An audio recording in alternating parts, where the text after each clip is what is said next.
اور حسین ابن علی مسجد نبوی کے منبر میں حضور کے پہلوؤں میں بیٹھتے رہے۔ زمانے نے وہ منظر دیکھا کہ سرخ رنگ کے جوڑے پہنے ہوئے حسنین کریمین حجرہ فاطمہ سے نکلتے ہیں، کم عمری کی وجہ سے کبھی گرتے ہیں کبھی سنبھلتے ہیں، اور آقا کریم خطبہ ارشاد کر رہے ہیں، خطبہ چھوڑ کے حضور نے شہزادوں کو اٹھا لیا۔ وہ منظر بھی زمانے نے دیکھا۔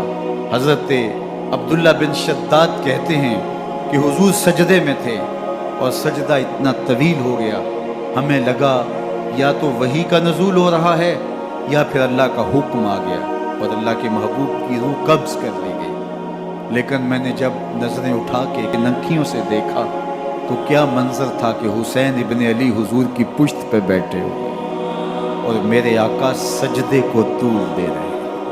اللہ اکبر! حسین کے لیے پیغمبر کے سجدوں کو طول دیا جا رہا ہے۔ حسین ابن علی کبھی منبر پہ حضور کے اطراف میں بیٹھتے ہیں۔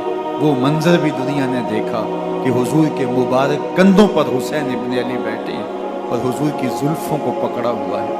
تو حضرت عمر رضی اللہ تعالیٰ عنہ دیکھ کے کہتے ہیں، واہ واہ کیسی سواری میسر آئی حسین ابن علی کو۔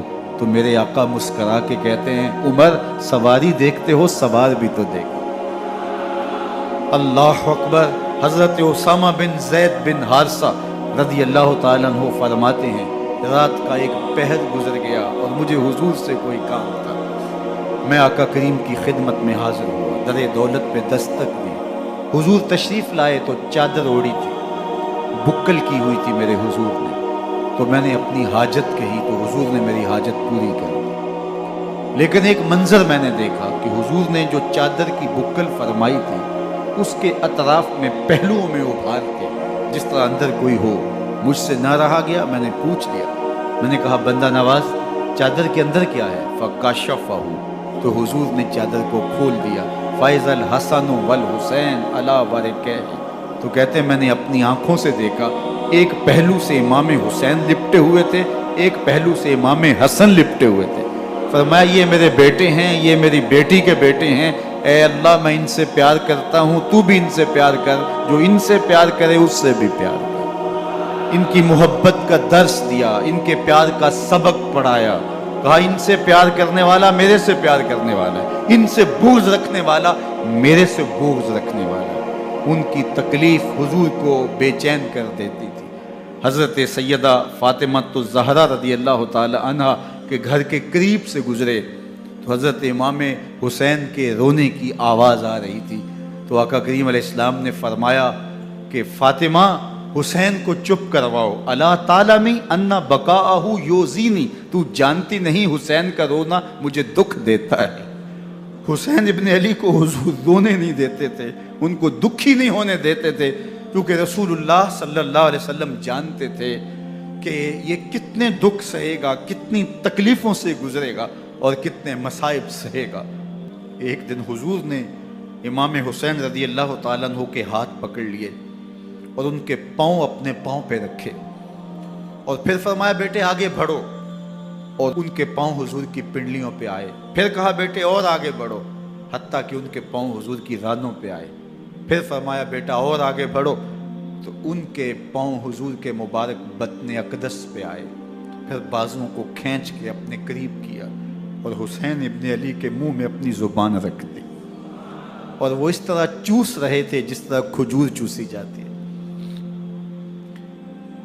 تو اللہ کے محبوب علیہ السلام نے حسین ابن علی کو اپنی زبان کا لعاب دہن دے کر کے، وہ شیر رحمت دے کر کے، وہ کوثر و تسلیم سے پاکیزہ تر آب رحمت عطا کر کے ان کی ہمیشہ کے لیے پیاس بجھا دی، تاکہ کل کربلا کے تپتے ہوئے ریگزار میں حسین ابن علی کو پیاس کی شدت تنگ نہ کرے اور پائے استقلال میں لغزش نہ آنے پائے۔ ان نازوں سے پالے ہوئے حسین کو، ان محبتوں سے پالے ہوئے حسین ابن علی کو امتحان بھی اتنے بڑے درپیش تھے۔ یاری تیری سونا پر ازمیشہ تیریاں اگ، سونا پرکھیا جامدہ ہے نال اگاں دے لگ۔ جتنا بڑا شخص ہوتا ہے اتنی آزمائشیں بھی بڑی ہوتی ہیں۔ پیغمبر رحمت کی آغوش میں کھیلنے والا، حجرہ فاطمہ کا جانشین، مصلی رسول کا وارث، منبر رسول صلی اللہ علیہ وآلہ وسلم پر حضور کے مبارک پہلو اور گود میں بیٹھنے والا حسین، حضور کی زبان چوسنے والا حسین، حضور کے کندھوں پہ سواری کرنے والا حسین، آقا کریم علیہ الصلوۃ والسلام کے مبارک سجدے کی حالت کے اندر حضور کی پشت پہ کھیلنے والا حسین، جس حسین کا دروازہ مسجد نبوی کے اندر کھلتا تھا،